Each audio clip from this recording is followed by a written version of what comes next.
అందరికీ ఇష్టమైన ఎగ్తో చేసుకునే ఎగ్ బైట్స్. ఇది మార్నింగ్ బ్రేక్ఫాస్ట్ గా గానీ ఈవినింగ్ స్నాక్ గా గానీ కూడా తీసుకోవచ్చు. ఇది ఎంతో సింపుల్ గా క్షణాల్లో తయారు చేసుకోగలిగిన రెసిపీ.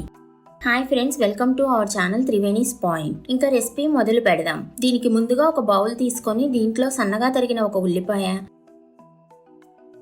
సన్నగా తరిగిన 2 పచ్చిమిరపకాయలు, అలాగే తరిగిన ఒక పావు క్యాబేజీ, సన్నగా పొడుగ్గా కాకుండా ఈ విధంగా ఉల్లిపాయ కోసినట్టే కోసుకోవాలి. అలాగే ముక్కలుగా తరిగిన ఒక క్యారెట్, అలాగే తరిగిన ఒక 100 గ్రాముల బీన్స్ కూడా వేసుకోవాలి.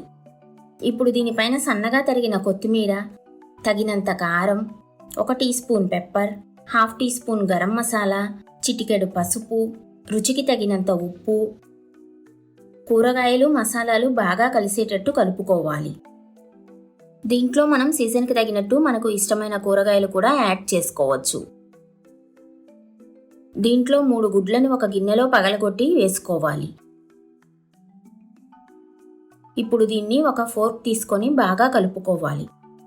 మన ఛానల్లో ఆల్రెడీ చాలా ఎగ్ రెసిపీస్ ఉన్నాయండి. డిస్క్రిప్షన్లో ప్లేలిస్ట్ లింక్ పెడతాను, తప్పక చూడండి.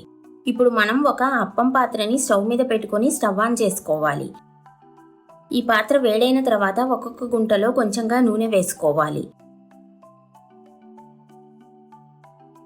ఈ నూనె వేడైందా అని ఒకసారి చెక్ చేసుకొని దీనిలో ముందుగా మనం రెడీ చేసి పెట్టుకున్న మిశ్రమాన్ని ఒక్కొక్క గుంటలో వేసుకోవాలి. ఇది చాలా హెల్దీ అయిన రెసిపీ అండి. ఎగ్లో ప్రోటీన్స్ ఉంటాయి, అలాగే వెజిటబుల్స్ కూడా ఇంక్లూడ్ చేస్తున్నాం కాబట్టి న్యూట్రిషన్ వాల్యూస్ కలిగి ఉంటుంది. ఇది చాలా హడావుడి లేకుండా సింపుల్గా చేసుకోగలిగిన హెల్దీ రెసిపీ.